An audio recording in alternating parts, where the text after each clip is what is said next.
महाराष्ट्रामध्ये एकीकडे नगरपालिका आणि नगरपंचायतींच्या निवडणुकांचा प्रचार शिगेला पोहोचलाय। काही दिवसच राहिलेले आहेत। 2 तारखेला मतदान होणार आहे, त्यामुळे अगदी 3-4 दिवस हातात शिल्लक राहिलेले असल्यामुळे प्रचाराचा शेवटचा टप्पा सुरू आहे। प्रचार अगदी जोरदार सुरू आहे। हे सगळं एकीकडे होत असताना दुसरीकडे महायुतीमध्ये वादाच्या फटाक्यांची जणू काही माळ लागली आहे।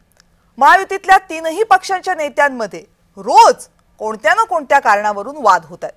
बरं, हे वाद स्थानिक मुद्द्यांपुरते मर्यादित असते तर स्थानिक निवडणुका म्हणून त्याकडे दुर्लक्ष करताही आलं असतं, पण तसं नाहीये। आधी पक्ष प्रवेशावरून शिवसेना आणि भाजपमध्ये वाद झाला। तो वाद कल्याण डोंबिवलीपासून वाया मंत्रालय असा फिरत थेट दिल्लीमध्ये जाऊन पोहोचला। मग तिकडेच तो शांत झाला। पुढे निधी वाटपाच्या मुद्द्यावरून वाद झाला। तो होता राष्ट्रवादी काँग्रेस आणि भाजपमध्ये। तिथे सुद्धा जोरदार टोलवाटोलवी झाली दोन्ही पक्षाच्या नेत्यांकडनं। शेवटी तो मुख्यमंत्र्यांनी शमवला। आणि आता काय? आता निवडणुकीमध्ये पैसे वाटण्यावरून शिवसेना आणि भाजप दोघेही आमने सामने आलेत। बरं, हा वाद इतक्या टोकाचा आहे की शिवसेना आणि भाजप या दोनही पक्षांचे वरिष्ठ नेते काही बोलायलाही तयार नाहीयेत। शिवसेनेचे आमदार निलेश राणे यांनी भाजपच्या प्रदेश अध्यक्षांवर म्हणजे रवींद्र चव्हाणांवर निवडणुकीमध्ये पैसे वाटण्याचे आरोप केलेले आहेत। सत्तेमध्ये असलेला एक पक्ष जर सत्तेतल्या दुसऱ्या पक्षावर असे आरोप करत असेल तर वाद किती शिगेला पोहोचलाय याची नीट कल्पना येते। निवडणुकीमध्ये पैशांची देवाणघेवाण होते हे सत्य आता सगळ्यांना माहित आहे, पण त्याची अशी पोलखोल महाराष्ट्रामध्ये क्वचित झाली असावी। सत्ताधाऱ्यांनीच केलेली पोलखोल जर सत्ताधाऱ्यांचीच अडचण बनणार असेल तर आता वादाच्या या ठिणग्या आरोप प्रत्यारोपांच्या पलीकडे जाऊन कायद्याच्या कक्षेत आल्यात। आता हा मुद्दा फक्त शिवसेना विरुद्ध भाजप किंवा निलेश राणे विरुद्ध रवींद्र चव्हाण एवढाच मर्यादित राहिलेला नाहीये। निवडणूक प्रक्रियेतील गैरव्यवहार आणि त्यावर निवडणूक आयोगाची भूमिका या पातळीवर पोहोचलाय। त्यामुळे एकीकडे या सगळ्या प्रकरणातल्या राजकारणाची चर्चा होत असताना यामध्ये खरंच बेकायदेशीर कारवाई होत असेल तर त्यावर कायद्यानं कारवाई होणार की नाही हा कळीचा मुद्दा आहे। याच मुद्द्यावर बोलायचंय, पण त्या अगोदर पाहूयात या संपूर्ण वादाचा सविस्तर आढावा घेणारा स्पेशल रिपोर्ट। निलेश राणे कोकणातले नेते, भाजपचे खासदार नारायण राणेंचे पुत्र, भाजपचे मंत्री नितेश राणेंचे भाऊ आणि शिवसेनेचे आमदार। स्वभावानं तापट, कधी काय करतील याचा काही नेम नाही।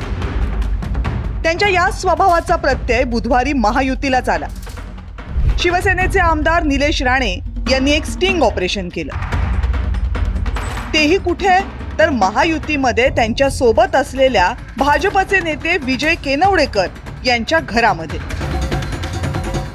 हातात मोबाईल घेऊन निलेश केनवडेकरांच्या घरात शिरले।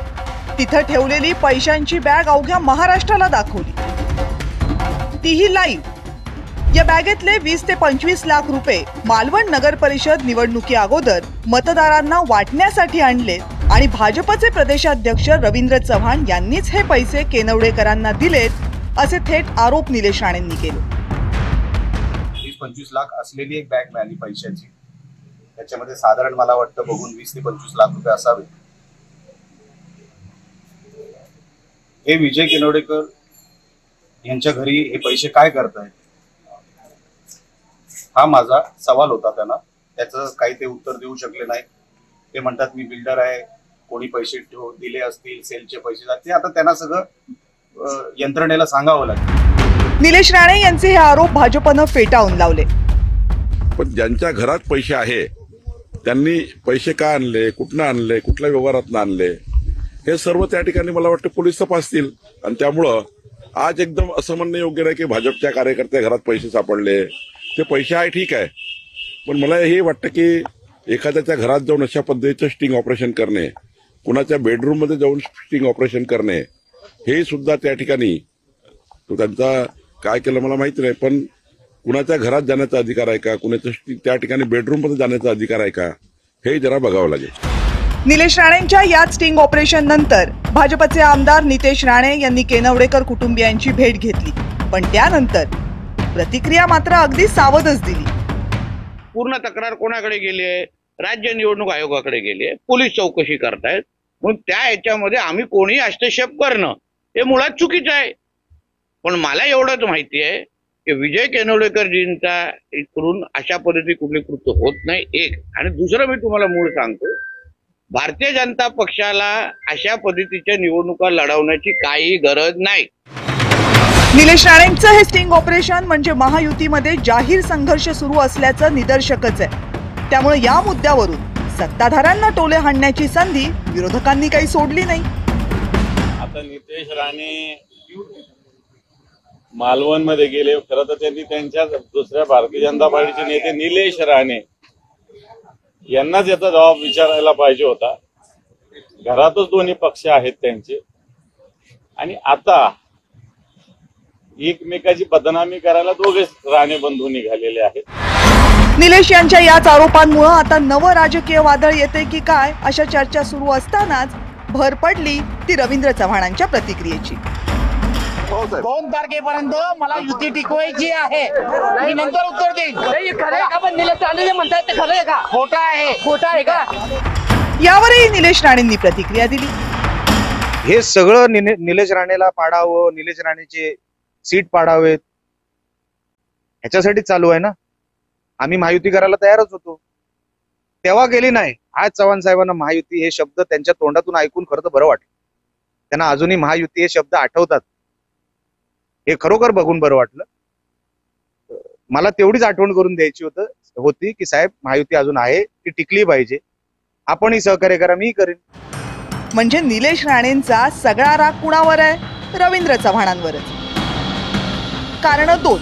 एक तर कणकवलीची निवडणूक, जिथं दोन्ही राणे बंधूंची प्रतिष्ठा पणाला लागली आहे. याशिवाय रवींद्र चव्हाण गेल्या काही वर्षांपासून डोंबिवलीमध्ये वास्तव्यास असले तरी ते मूळचे कोकणातलेच आहेत. लोकसभा आणि विधानसभा निवडणुकीमध्ये कोकणाची जबाबदारी फडणवीसांनी दिली होती रवींद्र चव्हाणांना. आणि याशिवाय आणखी एक संभाव्य कारण आहे, ते म्हणजे एकनाथ शिंदे आणि रवींद्र चव्हाण यांच्यातला संघर्ष. गेल्या आठवड्यात कल्याणमधल्या काही शिवसेना पदाधिकाऱ्यांच्या भाजपमध्ये पक्षप्रवेश झाला. आता रवींद्र चव्हाण हे शेजारच्या डोंबिवलीतले आमदार. चव्हाणांनीच हे ऑपरेशन लोटस राबवलं असा आरोप शिवसेनेच्या नेत्यांनी केला.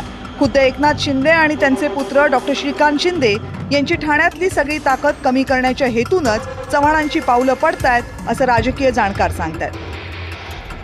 आणि म्हणूनच चव्हाणांना डॅमेज करणारं स्टिंग ऑपरेशन करण्यासाठी थेट ठाण्यातून हिरवा कंदील दाखवण्यात आलाय का अशी चर्चा सुरू झाली आहे. ब्युरो रिपोर्ट, जय महाराष्ट्र.